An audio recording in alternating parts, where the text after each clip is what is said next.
Hey everybody, welcome to the show. Oh. Okay. Welcome to the show. Around the nation right here, TYT Nation. I'm your host, Jeff Waldorf, with you for the great Tuesday show that I have prepared for you guys. We're going to have a little bit of fun today. I think you'll enjoy some of these stories. Some of them serious, a couple of them very fun, and a couple of them actually quite serious. So stay tuned for that. Let's see.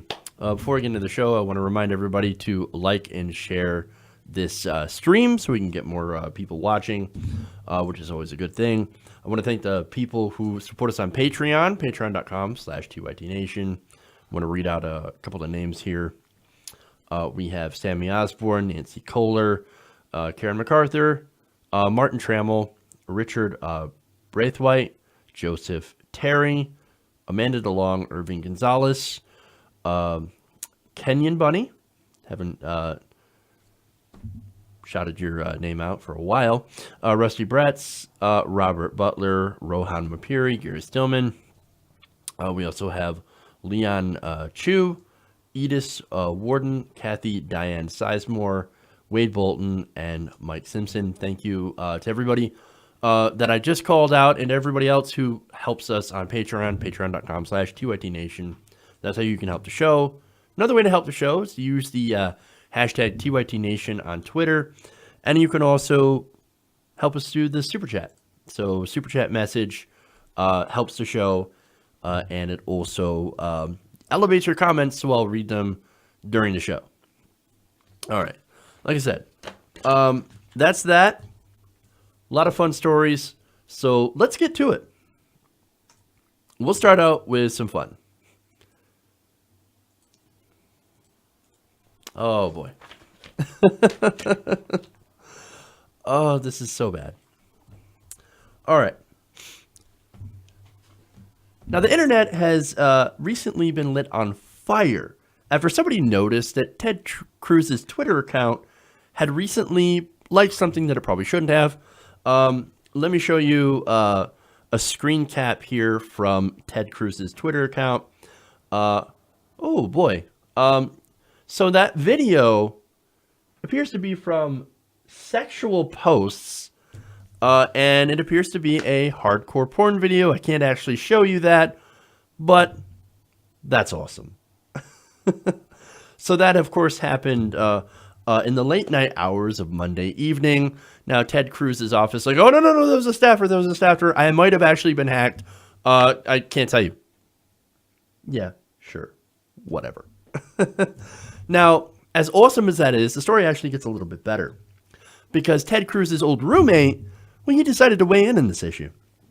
Now, while the internet is currently on fire, pretty soon, after hearing these details, they're going to want to bleach their eyes out at what he has to say. Now, for those of you who are unfamiliar, this is Craig Mazin. Now, Mazin is a screenwriter and director, and he also happened to be Ted Cruz's former roommate. And he's got a very long-standing feud with Ted Cruz, since, of course, he did share a dorm room with him, and he started attacking him on Twitter when he ran for Senate.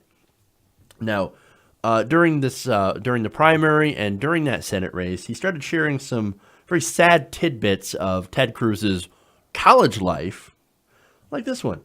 He said, he tweeted, as a freshman, I would get into senior parties because I was Ted's roommate out of pity.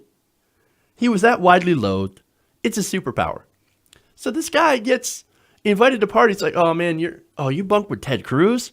Ooh, we hate that guy. Yeah, come on to our party, dude. We don't want you to hang out with creepy Ted, okay? Or lion Ted or whatever. He also tweeted, second memory, Ted would talk about the women he thought he had a shot with. Pretty sure he remained untouched by a woman those 4 years. Hilarious. Now, that, of course, leads to porn in this lovely image you probably won't be able to get out of your head. He tweets, now imagine Ted Cruz doing this 4 feet below you in the bottom bunk bed. Yes, my misery very much appreciates your company. Soak that in for a minute. Ugh. Now, if what he's referring to is not clear enough, he continues, sadly, the fact that Ted Cruz jacks off to mediocre porn spam is the most human thing we can say about him. This is actually a high point. And look, hey man, he's right about that. It is very, very difficult. Trust me, I've tried not to think of Ted Cruz showing any sort of humanity. Much less in this regard. But anyway, thanks a lot for that, Craig. Appreciate it. Now, he does offer a bit of an apology on Twitter. He also tweets, I never wanted this for any of you. I thought maybe I'd feel better if 2 or 3 people know. Now, not 6 billion. That said, I feel better. That's some awesome next level trolling there. Now, look, to be a little bit more serious, everybody looks at porn. Now, if you say you don't look at porn, you're a dirty liar. Hey, it turns out human beings kind of like seeing other human beings naked. No. Oh my God, no. No. Are you kidding me? Yeah, of course. Now, look, I'm not trying to shame Ted Cruz for possibly getting down with himself if that's indeed what took place.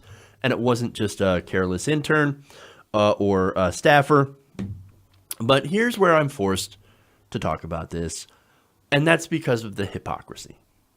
See, Ted Cruz and probably his staffers, well, they're your family values type Republicans, right?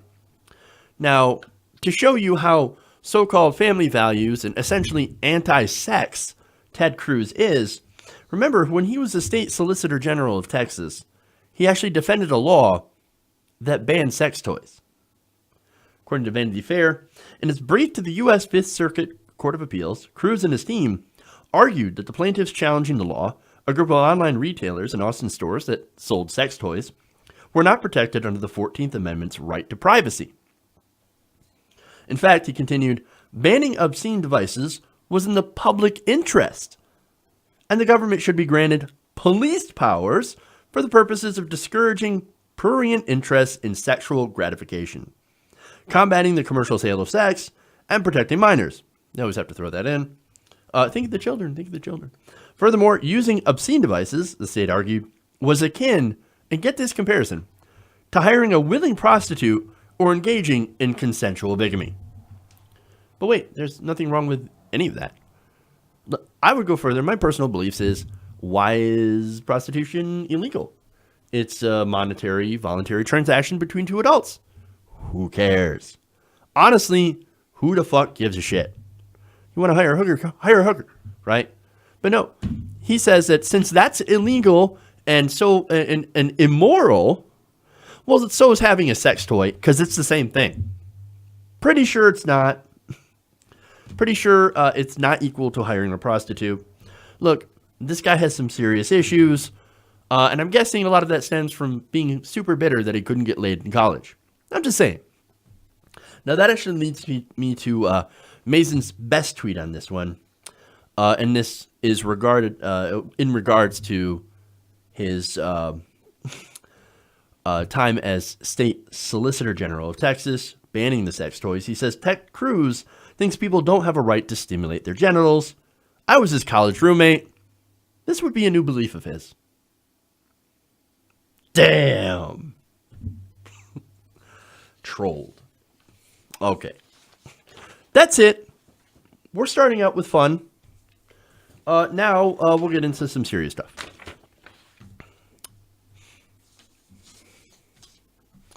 All right.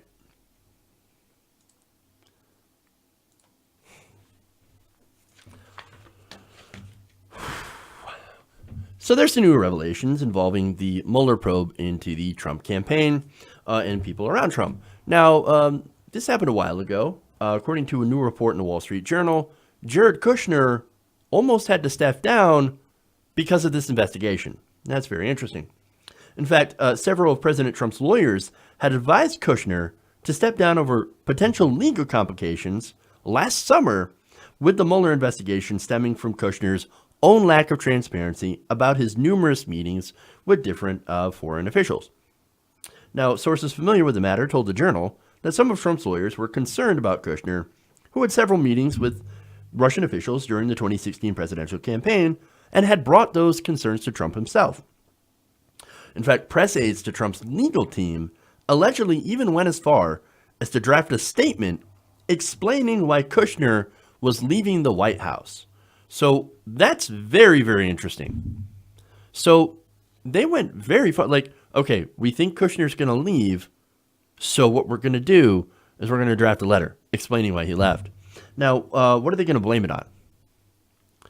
They said the statement meant to be issued by Kushner blamed a toxic political environment for turning Kushner's meeting with a Russian lawyer during the 2016 campaign into attack on Trump. Now, we know that meeting. I've talked about that meeting plenty of times. Now, this was the same meeting attended by Donald Trump Jr. and former campaign manager Paul Manafort. Now, that was an attempt to get dirt on Hillary Clinton. Everybody knew that. The lawyers knew that. Donald Trump Jr. knew that. And Jared Kushner allegedly knew that. So, and like I said, the lawyers knew that, and they were very, very concerned about the implications in this meeting, right? Now, as they should be, because this meeting was very, very bad. Again, that's the same meeting in which they were told that this lawyer had potentially damaging information about Hillary Clinton. It's also where Donald Jr. famously said, "If it's what you say, I love it." Now, of course, the big question for the Mueller investigation is, did they actually get anything out of that meeting, which would include information? Did they get that information? We don't know. That's what the investigation is about. But we do know that there were some lies about it. In fact, Donald Trump Jr. lied about it several times. Now, first he was like, oh, we're meeting about adoption, and we're doing this, but we wasn't interested in the adoption. We're actually interested in Hillary Clinton. Now we're interested in seeing whether Hillary Clinton is fit from office. That's the newest excuse. Oh, but we thought that we could find medical information on Hillary Clinton, make sure she was fit for office. Yeah, okay. I'm sure they were very, very concerned about Hillary Clinton's health. Oh, yes. No. What they wanted to do is they wanted to find something they could use as an attack. Now, if it was about Hillary Clinton's health, then it's not because they were very, very concerned. They didn't want to put Hillary Clinton through too much stress to cause another episode. No, they're like, let's attack her. And look, they also wanted to use any other possible information as an attack. And look, that's actually fine. That's opposition research. Okay? You can go super dirty. You can go super negative in your campaigning. That's fine. Hillary Clinton did the same thing. She went super negative against Bernie Sanders, smearing him all day to the left and the right, right? But look, the thing is that you can't get opposition research from a foreign government or a foreign entity. You know why? Because that's a clear violation of campaign finance law. You're not supposed to get any sort of campaign funding from any outside source. But wait a minute, this is information. Information has a price tag attached to it, and especially if it's opposition research. That is considered a campaign contribution. Not only that, but it also would be a good example of collusion. So now, if Kushner was in so much trouble, or possible trouble, the lawyers were very, very worried. How come he did not step down at that time? Well, that's another interesting question. Turns out that not all the lawyers agreed with this assessment. In fact, the head of Trump's legal team, John Dowd, told the Journal, quote, "I don't agree with that view at all. I thought it was absurd. I've made my views known." Okay. Now, Trump, of course, reportedly also held the same view, as he thinks the entire Mueller investigation is nonsense. He has said, it's nothing more than a witch hunt. It's a witch hunt. They're after me, and they're after Kushner. So I don't believe it at all. I don't believe this at all. If he is to believed, or if he is to be believed, then he didn't make a deal. So he's like, why would I ask Kushner to step down? Okay. So one source told the newspaper that the president thought Kushner had done nothing wrong and had no reason to step down, so that's why he didn't. Trump's lawyers were also worried that Kushner may create legal problems for others in the White House by discussing the Russia investigation with other aides or Trump without a lawyer present, that of course is a bad idea, and is a rightful concern. However, I think that concern is, well, I'd be more concerned about Trump in that regard, because the guy can't shut up. There were other reports where he kept trying to call Paul Manafort. And they're like, no, you can't call him Paul Manafort. He's under investigation. You can't do that. But I just want to talk to him. You can't talk to him. Stop trying to call him. Okay? So, again, I would be very worried about Trump talking to other people because we have documented proof that he tried. Not so much with Kushner, right? And it's because Trump doesn't understand discretion and probably doesn't even understand the implications of this investigation, which could be a very, very serious on his presidency. That's assuming Mueller finds something. Now, personally, I do believe there is something, but of course, I don't have proof. I've been very open about that. Everything that I've seen is circumstantial evidence at best, and like I said, I'm not going to lie to you about that. Okay, there's a possibility that Trump doesn't get in trouble for anything. It definitely a possibility. Now, I could be wrong. Either way, I'm going to report it factually and honestly. But this Kushner revelation is actually very, very interesting, as it does kind of show that there are people in the White House that are actually very concerned about this investigation, as they should be, which suggests to me, at least personally, and you can disagree or agree, but I do believe that they will find something, and whatever they find will be somewhat disastrous. That's just my opinion on that. Okay. Speaking of disastrous, oh boy.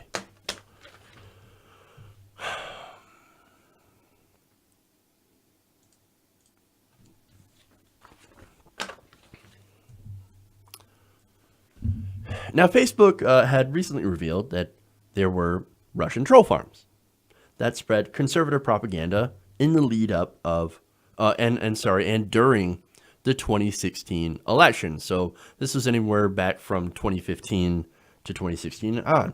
Now, one of the troll farms that bought $100,000 worth of Facebook ads was traced to a company called the Internet Research Agency.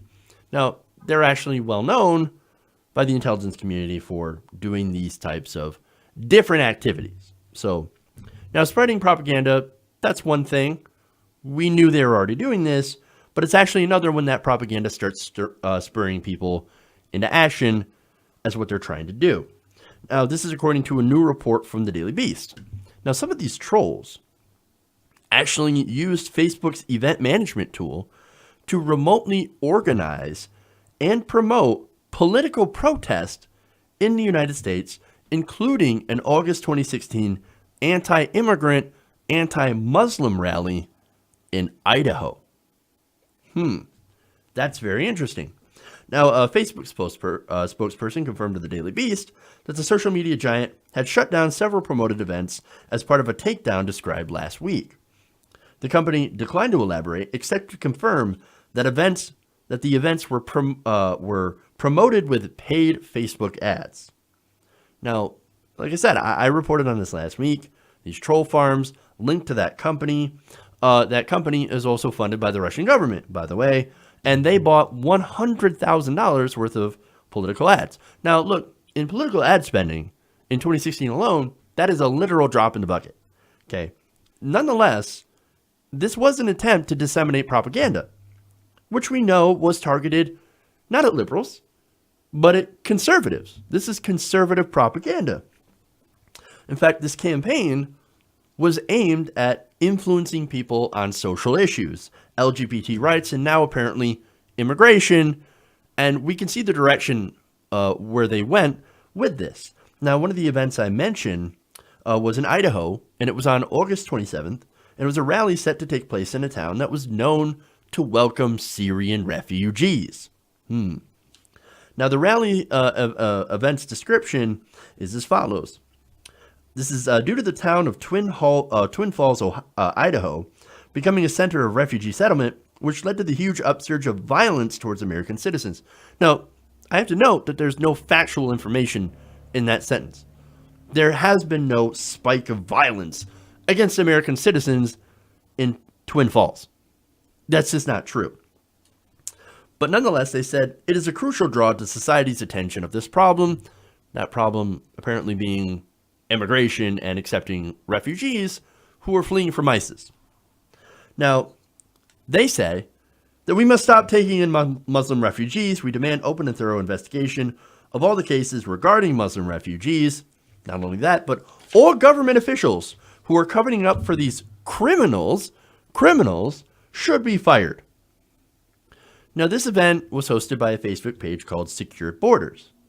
Now, that is an anti-immigration community that just happened to have been outed in March as a Russian front group.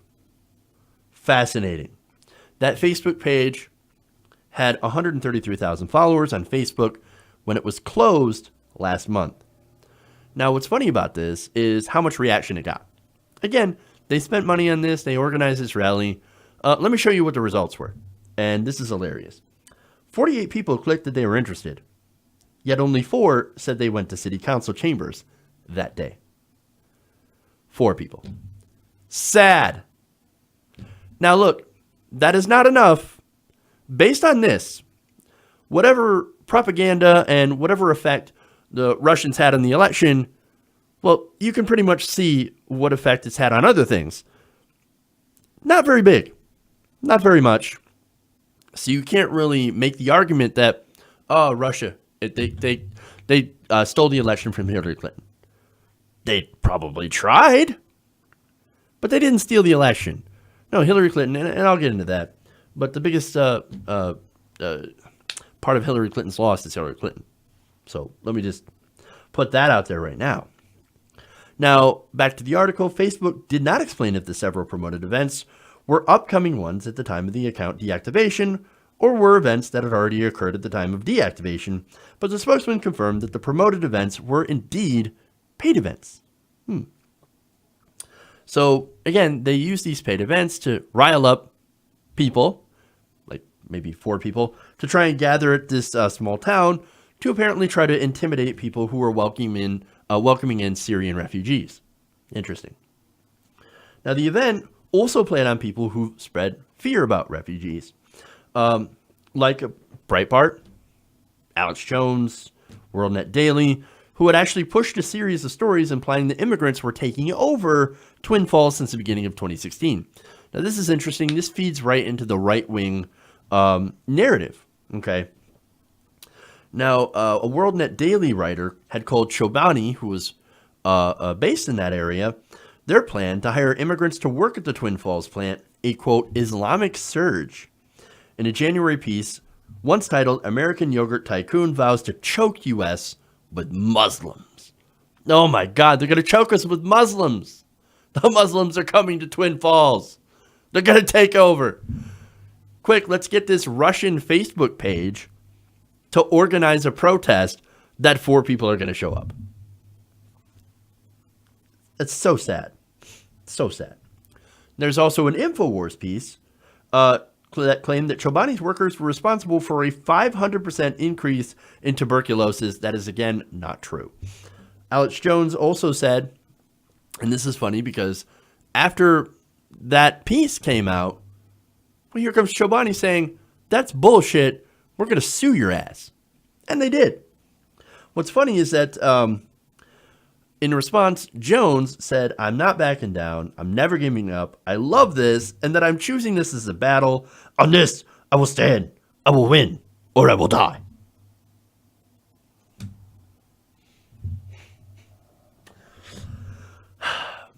Three weeks later, he settled, by the way, with Chobani. And actually took down a lot of those videos. Wait a minute. Alex, I thought you would stand up. I thought you would stand up, win, or die. What happened? What happened? This guy is such a fraud. Now, again, he was forced to issue a retraction on those stories. Breitbart, which was not sued by Chobani, had a story also that said TB spiked 500% in Twin Falls on its website. And that, of course, like I said, is not true. If you want the real numbers on the TB outbreak, those cases rose from 1 in 6 to 2012 to drop back down to 2 in 2013. There's actually no proof in the article that tied tuberculosis to immigrants. So, but of course, that story was posted one day before Secure Borders' real-life rally was set to take place in Twin Falls. So again, this was working together, or what it seems to be working together, to do an anti-immigrant hate rally. Now, this story was one of dozens of negative Breitbart stories about immigrants in that area in August of 2016, in the month before Secure Borders created its Facebook event. Breitbart posted 37 articles about immigrants in Twin Falls. So they've been really harping on this little town. Many of the stories, like one titled Twin Falls Rape Special Report, Why Are Refugees Moving In?, revolve around what Breitbart called a gang rape that Twin Falls County Prosecutor Grant Loebs said was incredibly misreported. In fact, he told the Magic Valley Times News, quote, "There was no gang rape, no knife attack, and we did not charge anybody with rape because no rape occurred." He said there is also a small group of people in Twin Falls County whose life goal is to eliminate refugees, and thus far, they have not been constrained by the truth. Huh. So that's very interesting. You've got all these right-wing sources, right? Media sources that are hyping up stories about refugees and immigrants, right? Which Trump, look, it's not a stretch to say that he ran on eliminating immigrants. Look, Trump's immigration plan vastly draws down the number of immigrants allowed in the United States. And not only that, but he tried to ban Syrian refugees. He tried to ban Muslims coming into the United States. So that was a stated goal of his. So you have right-wing media, you have Trump, and now you have Russian troll farms also getting together to spread that same anti-immigrant message. Interesting. Look, I'm sure this is just a big coincidence, right? I mean, they couldn't possibly have that same goal, which is to gin up hatred of immigrants and refugees in order to draw support to a president who happened to have ran on stopping said immigrants and refugees. A complete coincidence. Total coincidence. Jeff, why don't you quit buying into that mainstream media narrative? Well, let me ask you. What narrative would that be? That Russia cost Hillary the election? No. I've done countless segments blaming Hillary Clinton as the largest reason for her loss. Because it's true. Donald Trump didn't win. Hillary Clinton lost. She lost independents. She lost progressives. And no amount of negative Russian propaganda would prevented her from running in Michigan, Wisconsin, and Pennsylvania. Simple as that. So you want to blame something for Trump's election? Blame her. You could also blame the Electoral College. She did, after all, win the popular vote by over 3 million votes. Just saying. So what's the next narrative? Oh, you know what, Jeff? You just want war with Russia. Yeah, it's kind of hard for a pacifist to be in favor of war, wouldn't you think? It's the last thing I want. Well, you're doing the DNC's propaganda. No. I despise the DNC. I despise their corruption. Corruption that I talked about, where they screwed Bernie Sanders out of a nomination by running a stacked unfair primary, which they've admitted to in the DNC fraud lawsuit. No. The reason I talk about this is not to advance anybody's agenda. It's because it's been found to be factual. It's been found to be true. The Russian government is incredibly conservative. They also stood to benefit from a Trump presidency.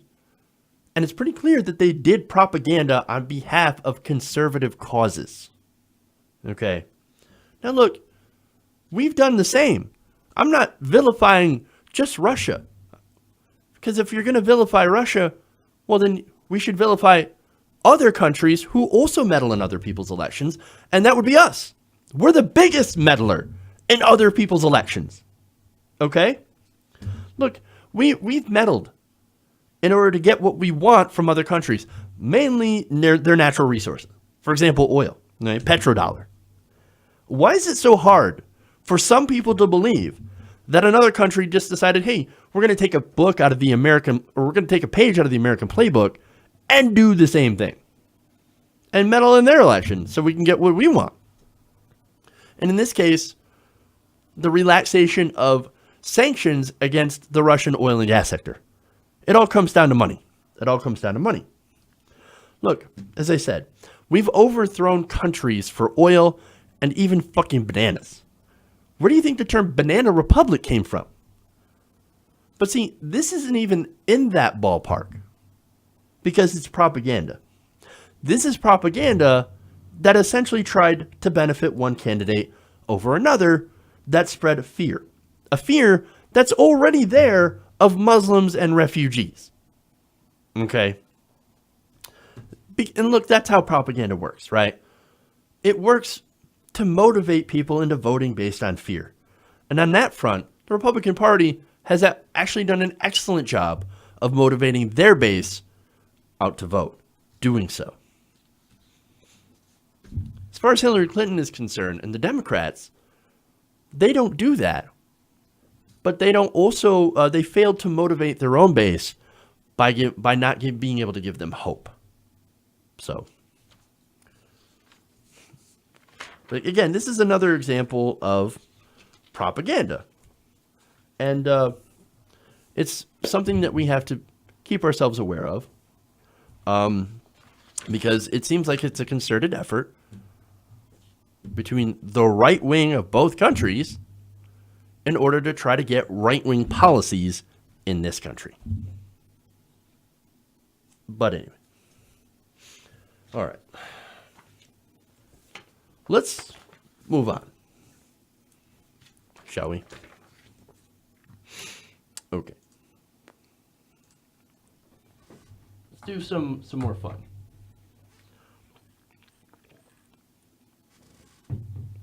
And then we'll take a break.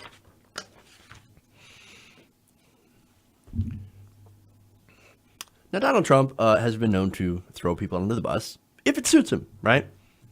He has no party loyalty. He's not really Republican. He's not really a Democrat. He's essentially a member of his own party, and that would be the party of Trump, okay? Now, the Republicans, stupid as they are, thought that they were getting somebody just smart enough to sign whatever they give him, right?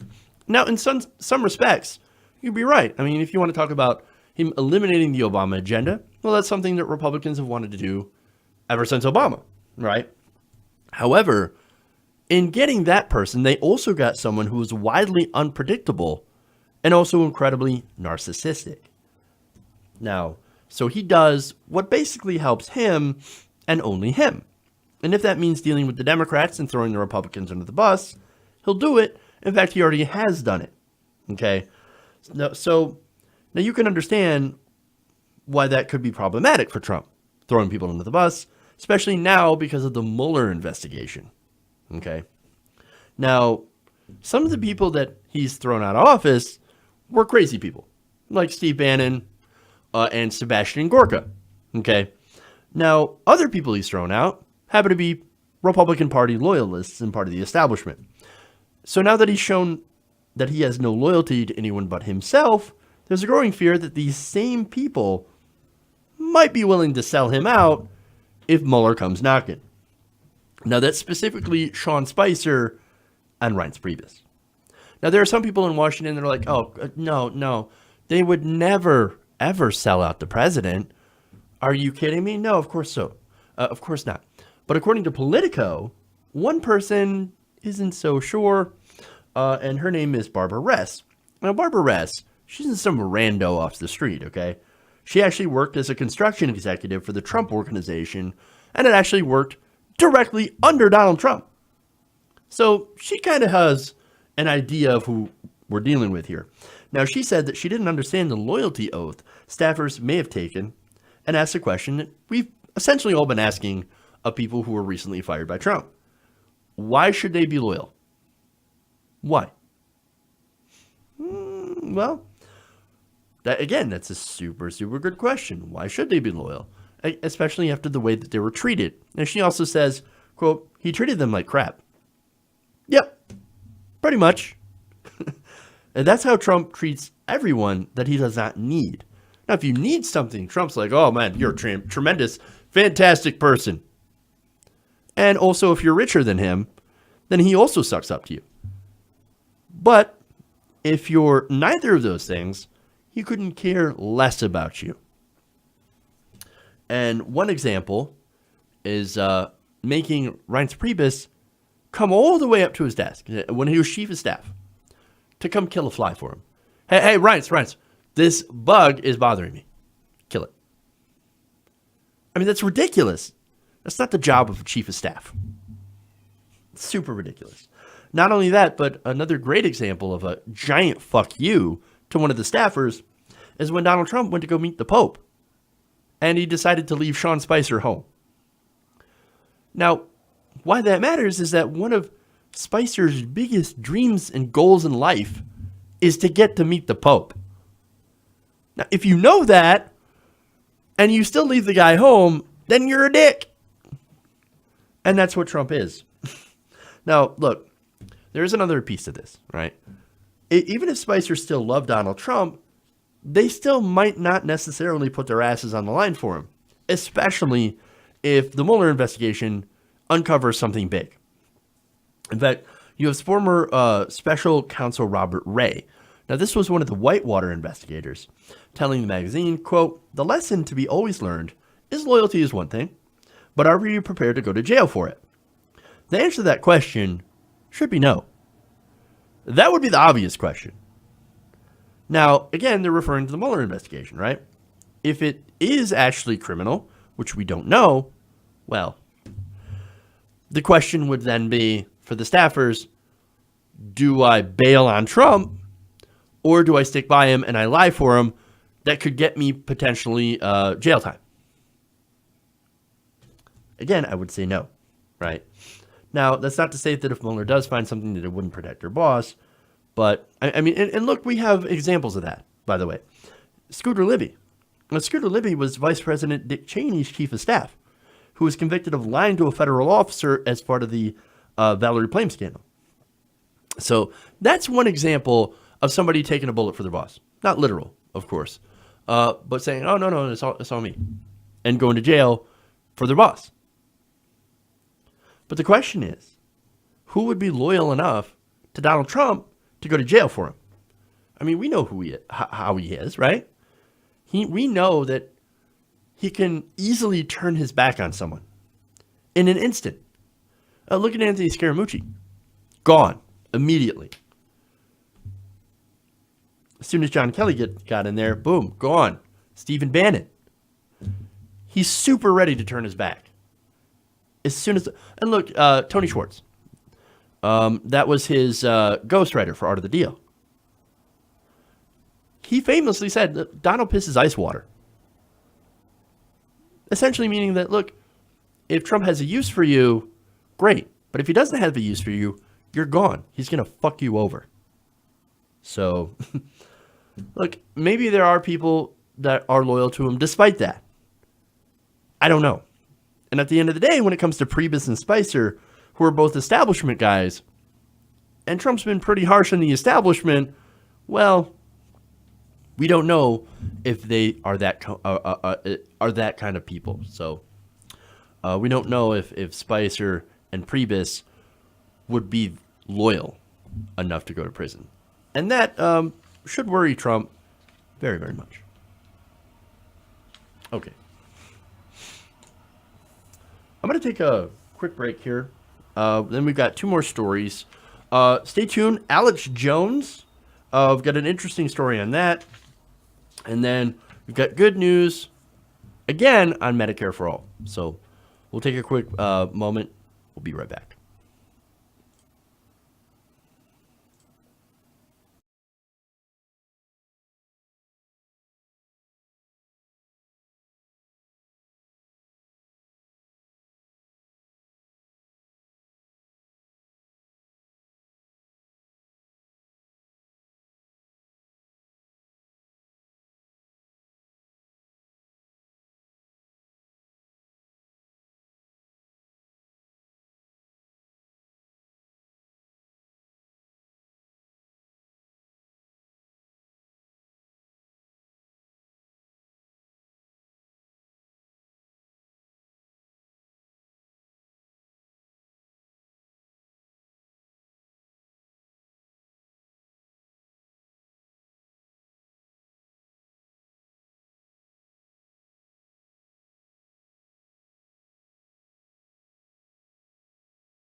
Back around the nation here. Jeff Waldorf with you.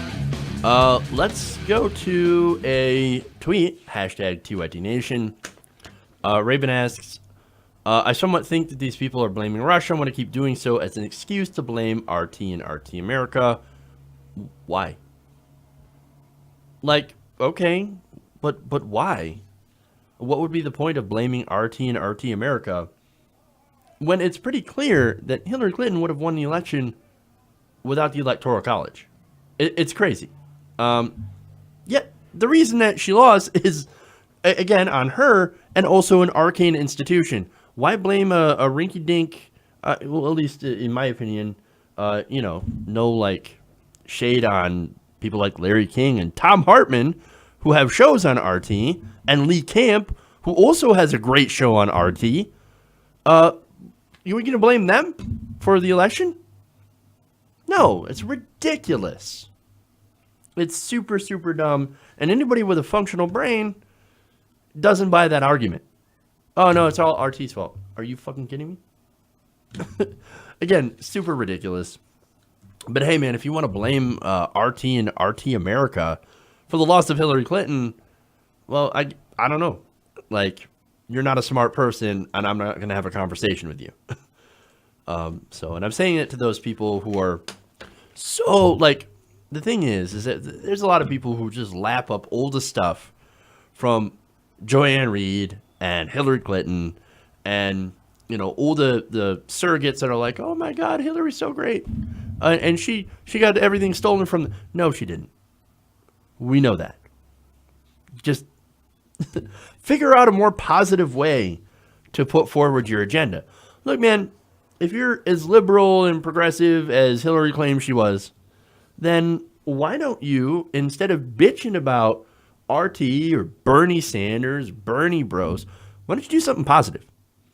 You got people out here who supported Bernie Sanders that are pushing for Medicare for all. They're actually pushing policies. And as a story we're going to get into later, actually having a lot of success on that front. What do you believe in? If you believe in anything, if you believe in policy, then you would be out there fighting for it. But if all you believe is Hillary should have won, well, then you're not helping your cause. You're hurting your cause, and you're the ones that are dividing the Democratic Party. So, like I said, the whole thing is fucking ridiculous. And again, I'm sorry if I didn't. I was mistaken when I said RT was rinky-dink. I don't actually think that. But compared to other stations in America where people get their news in America, it's actually probably just a little bit smaller. Maybe, and I don't have the numbers for that. But nonetheless, the whole point is, it's stupid to blame RT and RT America. But anyway, there's that. Let's move on, shall we?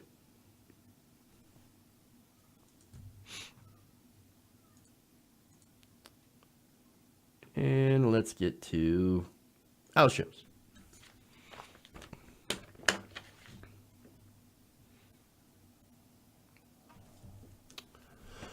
Now, some people might have noticed that the president seems a little off some of the time.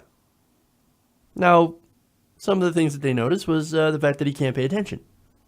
He sort of meanders in his speeches. I do that sometimes. And not only that, but he says ridiculous things. I've also said that sometimes, but for him, it seems to be a pattern. Now, something, and that would be my line of thinking, is because he's an idiot. However, others have been floating the possibility that he's maybe at the early stages of Alzheimer's. I don't know if that's true. I'm not a doctor. So I'm just going to immediately come out and say that. I'm not going to play, the Fox News A-team with Dr. Abloh and say, oh, yeah, definitely Alzheimer's. No. Again, I'm not going to say that. Again, not a doctor. However, Alex Jones, he's also noticed this, and he has an interesting theory of his own. Now, he believes that President Trump is being drugged. Watch. I was told this by high-level sources, and it was evident, and especially after Reagan was shot in his first year in office, when he was acting like Trump and doing the right things, that he never really recovered. They gave him cold blood and his transfusion that causes brain damage. They slowly gave him small amounts of sedatives. It's known that most presidents end up getting drugged. Small dosages of sedatives till they build it up. Trump's such a bull, he hasn't fully understood it yet. But I've talked to people, multiple ones, and they believe that they are putting a slow sedative that they're building up that's also addictive in his Diet Cokes and in his iced tea, and that the president by 6 or 7 at night is basically slurring his words and is drugged. Now, first they had to isolate him to do that. But yes, ladies and gentlemen, I've talked to people that talk to the president now at 9 at night. He is slurring his words. And I'm going to leave it at that. No, you're not. You're obviously not going to leave it at that. But, okay, let's first break this down. Okay. Alex Jones thinks the government is drugging the president. Based on what? Inside sources. I've got some very high-level sources. Really, Alex, can you name your sources? I mean, you seem rather intent on everyone else naming their sources in the White House. Why don't you name yours? We're waiting. Oh, but Jeff, you don't understand. This is super, super serious, right? I mean, lives are literally on the line, as he's going to point out later. Yeah, okay. Sure, dude. Sure. All right. No. Let's talk about what this segment is actually about. But first, I'm going to show you more. And I've talked to folks that have talked to him directly. So notice, oh, he's mentally ill. Oh, he's got Alzheimer's. They isolate him. Then you start slowly building up the dose. But instead of titrating it like poison, like venom of a cobra or a rattlesnake or a water moccasin, where you build it up slowly so that you get a immunity to it, you're building it slowly so the person doesn't notice it. First, it's almost zero, just a tiny bit, and then a little more. And then your brain subconsciously becomes addicted to it and wants it. And so as the dose gets bigger and bigger, you get more comfortable in it. The president's about 2 months into being covertly drugged. Now, I'm risking my life, by the way, telling you all this. I was physically sick before I went on air because I'm smart. I don't mean that in a braggadocious way. I mean, I'm not dumb. Are you sure about that? Are you sure? Because your entire theory sounds pretty fucking dumb. No. Here's what this whole thing's about, okay? Trump, he's just super dumb. And he also happens to be getting older. Now, of course, there are a lot of Jones viewers that think that Hillary Clinton was also sick or dead or a lizard person, alien, demon, look, depending on whatever conspiracy theory they believe in, and that her behavior when she fell down was caused by a brain tumor or something. I don't know. Oh my God, Hillary's sick, she's dying. She's so unfit for office. Well, hey, look, she's not in office, so maybe it did work. There's that. Now, those same people, get this, we'll look at that, and we'll look at the idea that Trump may have early symptoms of Alzheimer's, which I'm not saying. And they'll be like, fake news, you're just attacking the president. Fake news. Again, I'm not saying he does have Alzheimer's. I'm not a doctor. I'm actually more apt to believe that Trump's is plain old dumb. However, some have speculated that based on his family's history of Alzheimer's, that it's possible that he might be in the early stages of it. Again, this is not me saying that. I'm not actually buying into it. I think he's just an idiot. I'm pointing out people who do believe that, though. And look, that's got people in the Trump camp a little worried. In fact, they've been scared about this for a while, and they've been coming up with theories as to Trump's mental state. Now, earlier in May, you had Roger Stone. Now, Stone is an associate of Alex Jones and a longtime ally of Donald Trump. Now, he previously claimed that rumors of Trump's mental decline were intended to invoke the 25th Amendment and remove President Trump from office. Now, here comes Alex Jones with an actual insane theory on Trump's mental health involving him being systematically drugged. It's not Trump's fault. No, he's a bull. So he doesn't notice that he's being drugged and then he's getting addicted. He's been 2 months into his drugged presidency, says Alex Jones. so that when they bring the 25th Amendment charges against him, it's not his fault. It's not our fault. It's the government, the deep state working against you. Man, look. Again, I'm not buying this Alzheimer's, and I'm not buying the fact that he's being drugged, or the idea that he's being drugged. Okay? I think that, again, he's stupid. Trump's never been a smart person. He's never been the most intelligent person. He's not the sharpest knife in the drawer. Okay? This is somebody who has bankrupted casinos. You'd have to be pretty stupid and inept to bankrupt a casino. He's not a smart person. That's documented fact. But hey, look, if you want to make insane excuses about the president and his mental state, go ahead. Those of us in the real world know exactly who is to blame for Trump's incompetence, and that, of course, falls to Trump. Ridiculous. Okay. One more story here. Let's do some good news.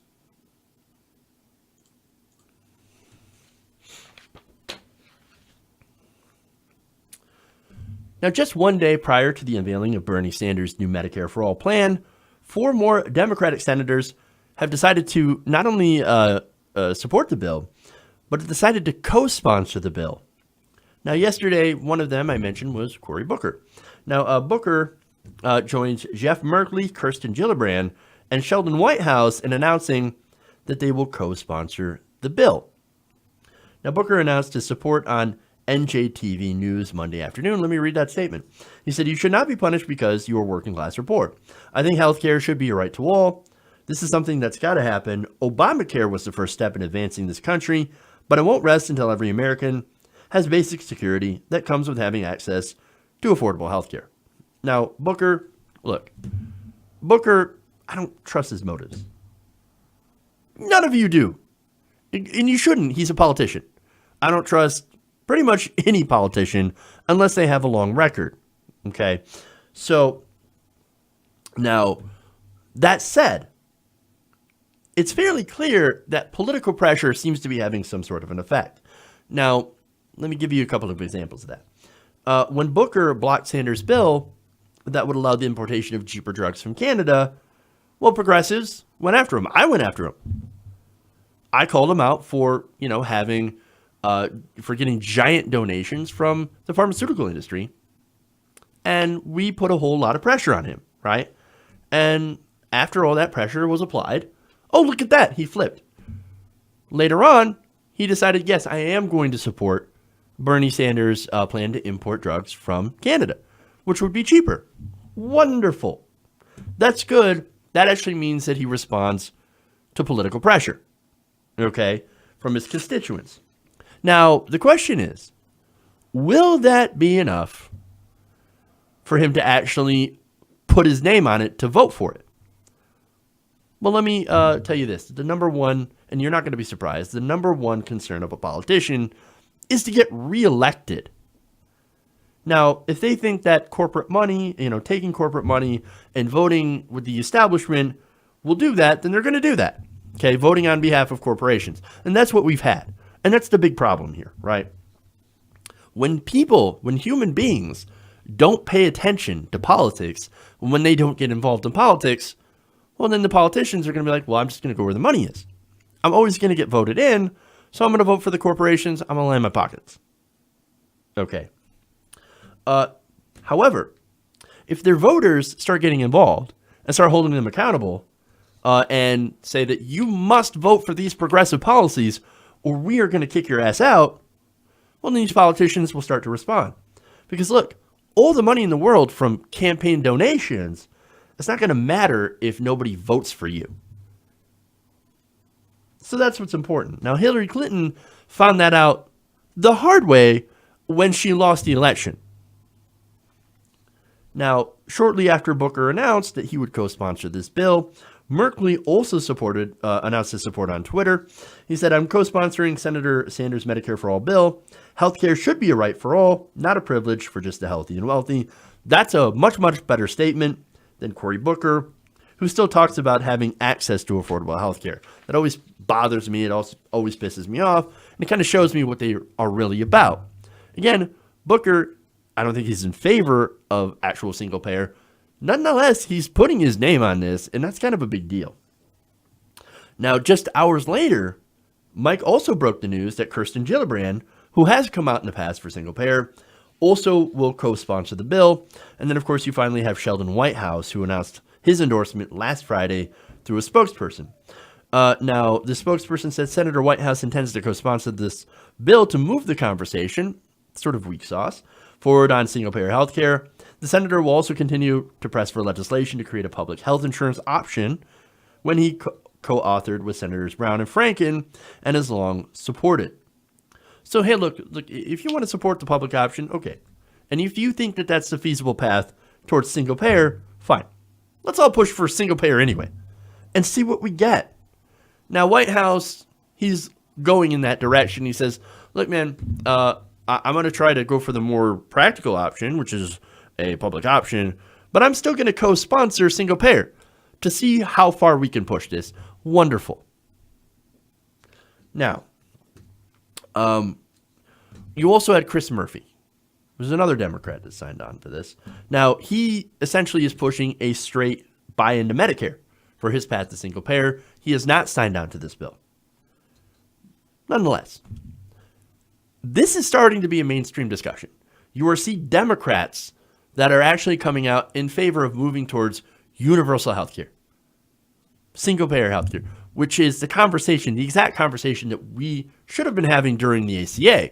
But hey, at least we're having the conversation now, and we're not talking about cutting the ACA or cutting healthcare. We're actually talking about expanding healthcare. So what's so amazing about this, though, and what I find interesting, is here you have politicians that are putting themselves out publicly. To give them a lot of credit, this is not easy. Their names will be on this bill until the end of time, whether or not the bill dies. Republicans will almost certainly use this to attack. And their donors in the health insurance industry, well, they can pretty much count on not getting a lot of donations anymore. They'll not be pleased. Make no mistake, this is a sign that support for single payer is now going to be the standard for Democrats come 2020. This is no longer a deviation from the party line. Remember, the party line was Hillary Clinton saying single payer will never ever happen. Well, what now? What now, Hillary? What now? Look, the point is that I'm trying to get across is that we're starting to win on this issue. The conversation is no longer, oh, we must protect the ACA. We must save Obamacare. Now we're talking single payer. And look, we even had Max Baucus, okay? Max Baucus is the most corporatist of corporatists, right? Took all that health insurance money. And then he gets out of office, and now he's like, hey, you know what? Single payer, I believe that this is inevitable. So I think it's inevitable. Now let's have a conversation on how we do this. And you know what? All this is thanks to Bernie Sanders. And not just Bernie Sanders. You've got the national nurses who've been fighting their asses off. You've got Roseanne DeMoro. You've got all the other activists that were inspired by Bernie Sanders. And people have been pushing way before Bernie Sanders to go and try and get a Medicare for all single payer system. It's all of us together, the people that have been fighting for this. And it's the people that get the credit. And look, again, this is not a victory yet, but we're getting there. We're actually making progress on this issue. And what we need to continue to do is to put on that pressure, okay? And not only that, but elect politicians that will actually serve us. And if there's a politician in the way that will not go for Medicare for all and will not push for single payer, then we need to vote them out. If you're in our way, move, or we will move you. It's because we need to join the rest of the industrialized world in providing health care, not access to affordable health insurance, but health care to the people of this country. Because It is a right, not a privilege, and single payer is inevitable. Okay. That's it. That's all I got for you guys. Thank you for going around the nation with me today. Make sure to like and share this stream if you haven't already. You can support us on Patreon to help out the show as well. Patreon.com/TYTNation. I want to thank all the people in the chat room who joined us. I want to thank Patrick Seguin for the super chat. I want to read that right now. Actually, he put up a super chat. Said Pelosi throws giant yield sign on single payer. Then Pelosi is gonna have to go. Gone. So, and look, hey man, Jaffe is gonna take on Pelosi. So watch Stephen Jaffe, okay? And if you're in that district, support Stephen Jaffe if you actually want to get single payer, because Pelosi gotta go. If she's in the way, move her. So thank you, Patrick, for that. And thank you for the super chat. Again, that is another way for you to support the show. All right, everybody. That's it. That's all I got for you. We'll see you guys tomorrow. Love you all. And remember, change begins with you. Good night, TYT Nation. We'll see you tomorrow.